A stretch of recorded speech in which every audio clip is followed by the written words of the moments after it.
The fog clung to the ground like a living thing, wrapping itself around the long runways of East Anglia as the first engines rumbled awake. In that cold October dawn, the men of the 8th Air Force stood beside their B-17 seconds, breath turning to frost, jackets stiff with the night's moisture. They checked their guns and oxygen lines, tightened their gloves, and tried, often unsuccessfully, to quiet the instinct that told them the truth: many would not return. They knew what waited beyond the English coast: a sky filled with flak and fighters, a battlefield where aluminum burned like paper, and where a single mistake, one frozen gun, one sputtering engine, could send 10 men falling toward the fields of Germany. Yet they climbed aboard anyway, driven by a mission that commanders insisted could change the war itself, strike the heart of Germany's ball-bearing industry, and cripple the machinery of the Reich. What forced them into a mission so lethal that survival odds hovered near 35%? Why did leaders keep sending men into a storm that seemed impossible to outfly? To understand the answer, and the turning point that followed, we must go back to the morning when courage met catastrophe in the skies over Schweinfurt. The mission to Schweinfurt did not emerge from desperation alone.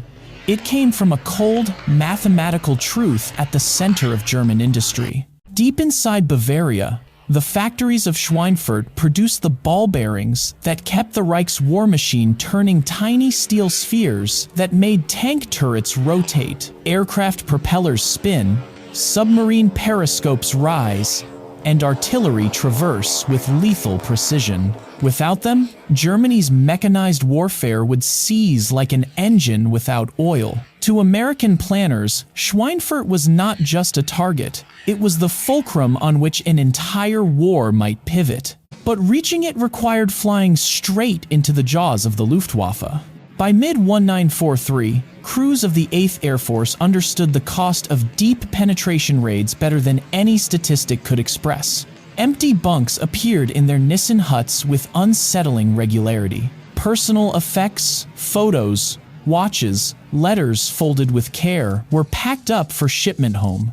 And every new briefing reminded them of a truth whispered in mess halls and written in letters that would never be sent. Bomber crews had only about a 1 in 3 chance of surviving their required 25 missions. Yet US doctrine insisted the bomber could defend itself. The B-17 Flying Fortress bristled with 50 caliber guns, 13 in total, overlapping fields of fire that planners believed could repel any interceptor. Combat box formations, layered high, middle, low, promised mutual protection. On paper, the system looked unbreakable, but in the skies over Germany, the Luftwaffe had already begun to dismantle that theory piece by piece. The double strike of the 17th of August, 1943, exposed every weakness.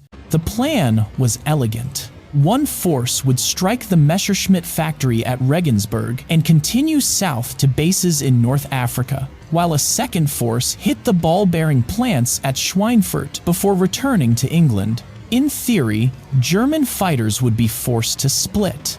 In reality, fog smothered the airfields of the Schweinfurt force. Hours slipped away as bombers waited on runways they could barely see.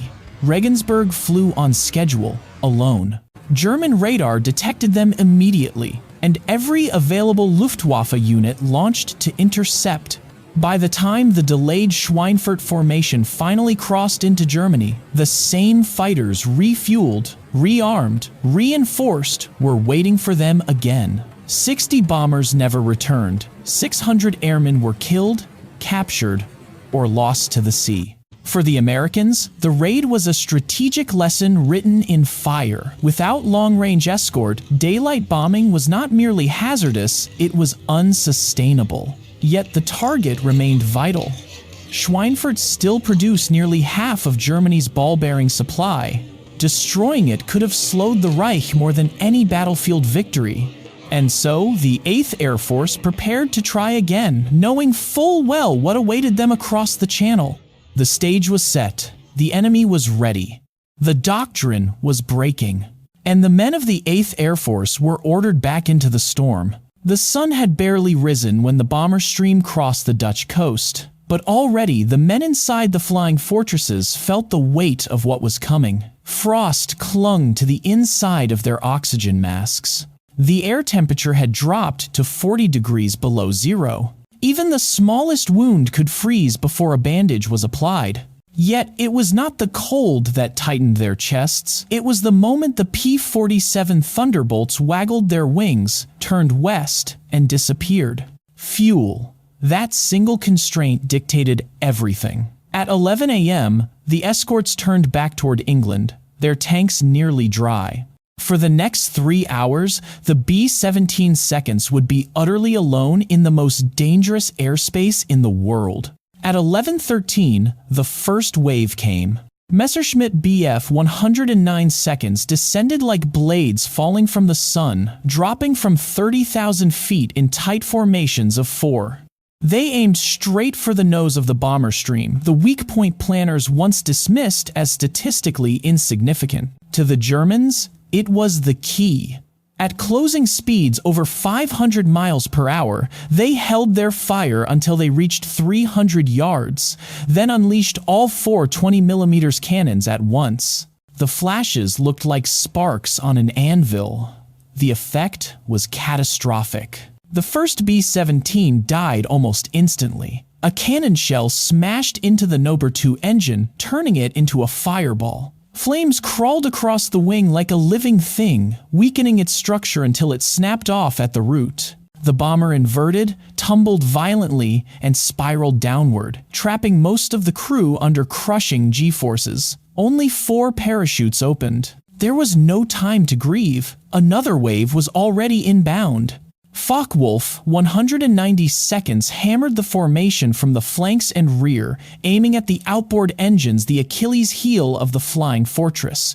Knock out both engines on one wing, and physics completed the kill. A bomber falling behind the formation became a wounded animal. The Luftwaffe hunted stragglers mercilessly, swarming them from every angle with the precision of predators who had perfected their craft over 4 years of war. The sky grew thick with smoke trails and falling aluminum. Some bombers exploded outright when cannon shells struck their bomb bays. Others burned for agonizing minutes, spiraling downward while men bailed out into a sky lit by fire. Some parachutes opened, some didn't. Still the formation pushed on. Still the mission had to be done. At 1440, after hours of relentless combat, the surviving bombers reached Schweinfurt. Below them, the city bristled with 88mm anti-aircraft guns. Black puffs of flak erupted around the aircraft, each burst a ball of shrapnel that could shred through aluminum like cloth. The bombers had no choice but to fly straight and level for nearly 3 minutes, locked into the unbreakable discipline required by the Norden bomb site. Men held their breath. Metal screamed.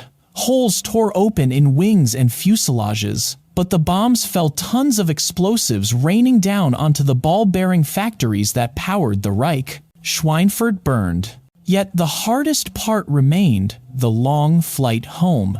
German fighters continued their assault until ammunition ran dry. Some pilots flew 3 or 4 sorties against the same bomber stream. Only when fresh P-47 seconds finally appeared in the late afternoon did the Luftwaffe break away, leaving the survivors to limp back toward England, some so damaged they fell into the sea within sight of home. Black Thursday had carved its place into history. The mission was completed, but the cost was staggering. By the time the surviving B-17 seconds crossed back over the North Sea, the men inside them already knew the truth. Schweinfurt had not been a victory. It had been a reckoning. The formations that had left England with disciplined symmetry returned in fractured clusters, engines coughing smoke, gun barrels warped from hours of fire. Some aircraft limped along on one remaining engine. Others trailed fuel that glimmered briefly in the fading light before disappearing into the sea air. And some never returned at all. Across East Anglia, ground crews waited on the dispersal pads, scanning the horizon for silhouettes that failed to appear.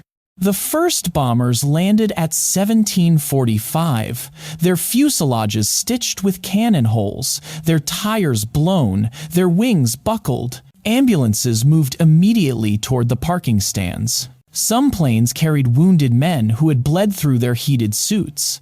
Others had silent passengers, airmen who had died hours earlier, their bodies frozen stiff at altitude. When the final tally came in, it was worse than anyone expected. 60 B-17 seconds lost, 17 more damaged beyond repair, 77 aircraft gone, 26% of the entire strike force, 650 men dead, wounded, or missing. Black Thursday had become the single costliest mission in the history of the 8th Air Force. And what had the sacrifice achieved? The bombs had fallen accurately. Fires raged inside the factories of Schweinfurt. Production reports showed a short-term drop of roughly 34% in ball bearing output. But within weeks, the German Armaments Ministry quietly restored production levels. Stockpiles, emergency shifts, and imports from neutral countries filled the gap.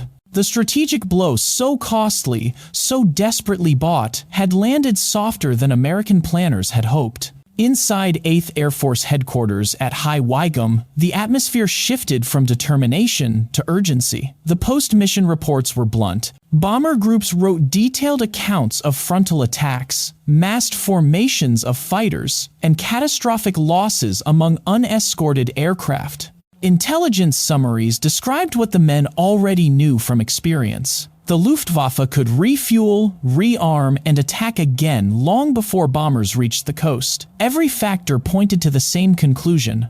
Daylight strategic bombing without long-range fighter escort was not simply flawed, it was failing catastrophically. The tragedy of Black Thursday forced a fundamental reckoning.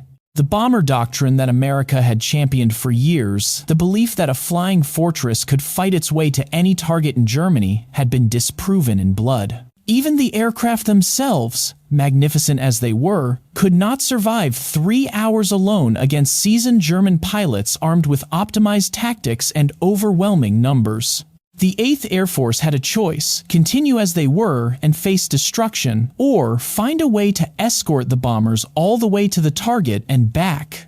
Yet, the answer did not exist in the skies, at least not yet. The P-47 lacked the range. The P-38 struggled in the freezing air at high altitude. The RAF had already abandoned daylight bombing for night raids.